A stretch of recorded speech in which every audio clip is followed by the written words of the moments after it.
All right, y'all, welcome back to my YouTube channel. I'm King Tyson. Don't forget to like and subscribe like I always tell y'all to do in the beginning or the end of my videos. Check it out. Before we start, write me at KingTyson713@yahoo.com. If you want my advice about something, you want my opinion about something, write me, KingTyson713@yahoo.com. Also, if you like this content, please go to the video tab section of the YouTube channel, click on the video that interests you, watch it, give me some feedback in the comments. Do you agree with me or do you not agree with me? I really appreciate that. So look, let's make us another quick video. So I just made a video about the Krishan Rock and Blueface. They get back together. They officially back together. She moved back in his house. Everybody know the drama between all of them, the toxic shit they've been through. And Blueface is in jail. He'll be coming home and they gonna be back together, right? And everybody try to talk her out of not being with Blueface anymore. She said she gave her life to Christ. She's closer with the Lord now, and she's gonna stop making bad decisions. And we looked up and she's right back with Blueface, right?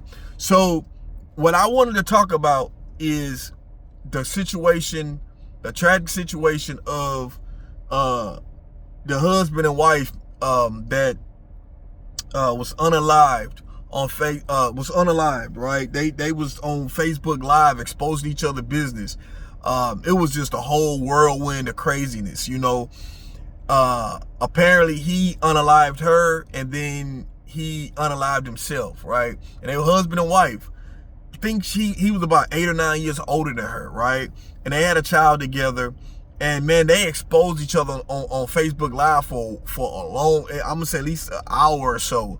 They were just going back and forth talking about he was cheating on her, she was cheating on him, getting her lick back. They started talking about an STD, herpes that she gave to him.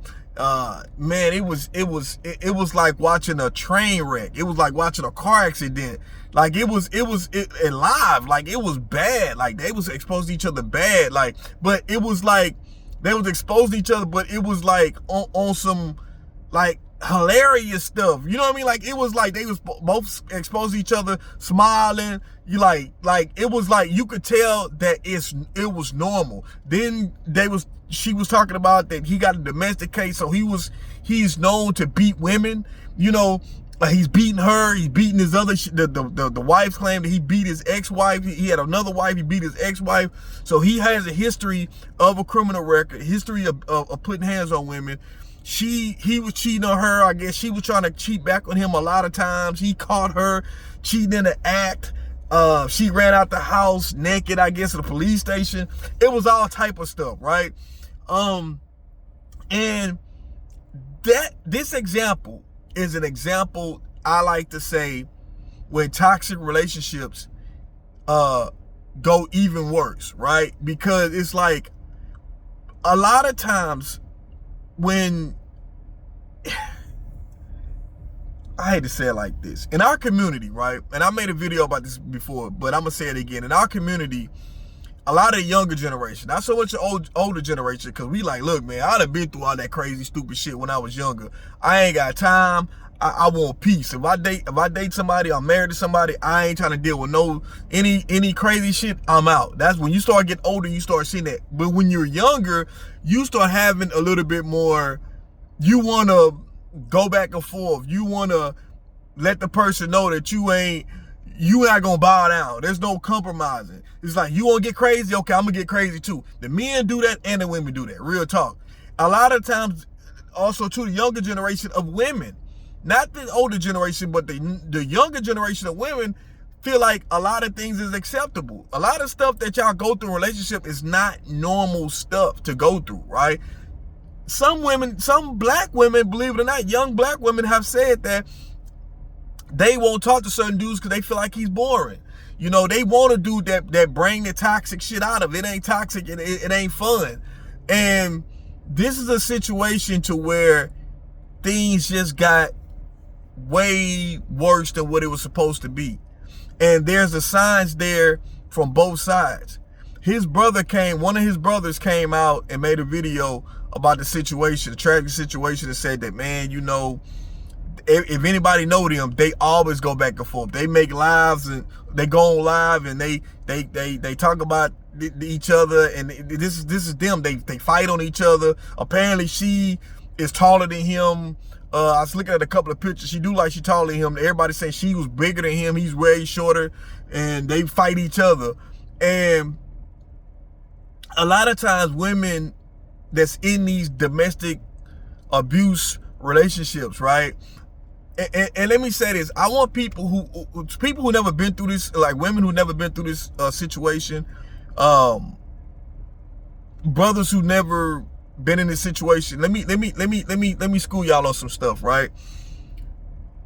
Because I know black women try to say black women are not protected, right, by black men. I'm gonna tell y'all something. I'm gonna break all this shit down, right?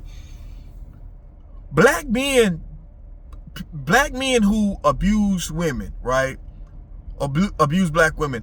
They don't come out and tell their peers. They don't come out and say, "Yeah, I hit on my woman. I beat my woman ass." Black men don't do that.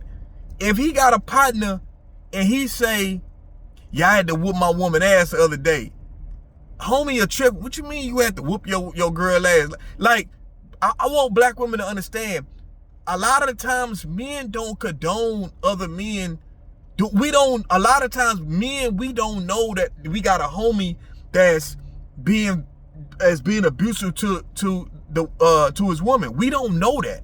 Like, homies don't know that until something maybe crazy happened where he end up in jail, or something crazy happens where we get the full story. We like, God damn, nigga, what? Like, nigga, what happened? You did what?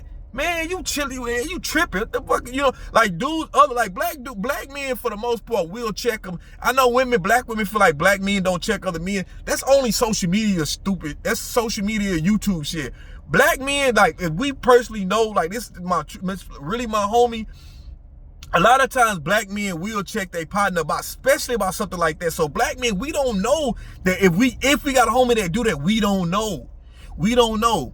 A lot of times they were saying, and the black women who are being abused, I know Kevin Samuels used to say that when black women used to say that black men was abusing them, the numbers of police reports don't show. Like a lot of that, he would say a lot of women making this stuff up, right? Now they got situations where women have made up stuff, right? But I'm talking about real life situations. A lot of the times, the reason why those numbers are not increased, that there's been reports of black women reporting black men, is because a lot of the times the black women are still in love with the man, and they don't want to get the man in trouble. They don't want to expose the man being abusive to them, getting their brothers involved, their uncles involved, their dad involved, and doing something to the man. Or the brothers and uncles and cousins or whatever, getting themselves in trouble and locked up for, unaliving this man. You know what I mean? Because the brothers hitting on women, these women got family members too. And these women, when they get hit on and they get abused, they still, even though they physically hurt, they still try to protect their man because it's still their man. A lot of time what people don't understand about abusers, right, is that this is not like when you look at the movies about abuse, it makes it seem like every scene is abuse right then and there. Physical abuse is not, normally it's not an everyday situation. A lot of the times it's not an everyday situation. It's still often or every now and then, but it's not an everyday situation. Abusers tend to do a lot of love bombing, tend to appear that they're very attentive to the women. They get you all, abusers normally get women all emotionally involved with you, where you just, like, the man is showing so much love, and as a woman you saying, like, damn, he's showing me all his love, he really loved me. Then the controlling starts, and then you all sucked in and all lovey-dovey, and now the situation happens of abuse. You don't want to report him, right? You don't want to, like I said, you don't want to report him. You're like, well, he still love me. He just, okay, I'm gonna make sure I'm like not gonna anger him. So women try to tiptoe around him. Then it start getting more frequent. But what I'm saying is, it's not an everyday thing, right? And this is the reason why the black women that are abused don't report the men, right? Is what I was trying to say. But a lot of times you got some women that feel like it's not abuse. We just fighting each other. Because you got some, not all black women that get abused, who gotten abused, sit there and just take the ass whipping. Some of these, a lot of these black women, if you hit them, they'll fight your ass back. So they fighting each other. So they look at it as if, well, I'm fighting back. That's not actually abuse because we fighting each other. And it's still abuse. A black man should not be putting his hands on a black woman unless it's something in the bedroom. We putting our hands on each other, not physically hurting a black woman. So this is a toxic situation all around the board. This is the reason why I tell my sisters, you have to do a background. Whenever you date somebody new, ask that man, don't just get his street name. Do a full government name background on this man to find out who he is. Because his past, even though we forgive people for their past, but their past will show you who they are in the present and in the future a lot of the times, unless they get some psychological help. Right? Because it's something in you to make you want, it's something in you, anger issue, something's eternally going on to where you get so angry that you just all off beating on women. Something a woman shouldn't do, a woman doing that triggers you to feel like you gotta really put hands on this woman on a consecutive basis. That's not, I mean, on a more than one time or any time. I'm just saying any time, even if it's not a consistent basis. But every now and then to make you do that, something is mentally off where you need some help, right? So I tell women to do a background check, right? There's situations to where I personally know women who looked the guy up and found that he had a bad major situation a few times on beating on women, you know, and saved that whole thing and cut him off because they could have been the next victim. Like I told y'all, I got a homegirl, rest in peace, baby girl, lost her life with her boyfriend. Her boyfriend unalived her. You know, it's my homegirl. And she lost her life, man. And as crazy is, coward ass dude, put hands on her, put her in the hospital. Her mom came to the hospital and told her, hey, baby, you need to leave this dude alone. Don't go back with him. The last words her mama said to her was, that man gone, I'm going to say another word, unalive you. And my homegirl went back to him. And 3 weeks later, I'm going to say 3 weeks, maybe a month later, he unalived her. So what I'm saying is that let me say this. Toxic relationships always can bleed over to something serious. Or somebody going to jail, somebody going to prison, or somebody losing their life. And if you in that situation, please, ladies, you need to get out of it. Brothers, if you going through that situation yourself, because you got some women out here that will, every time she get mad, she want to start putting hands on you.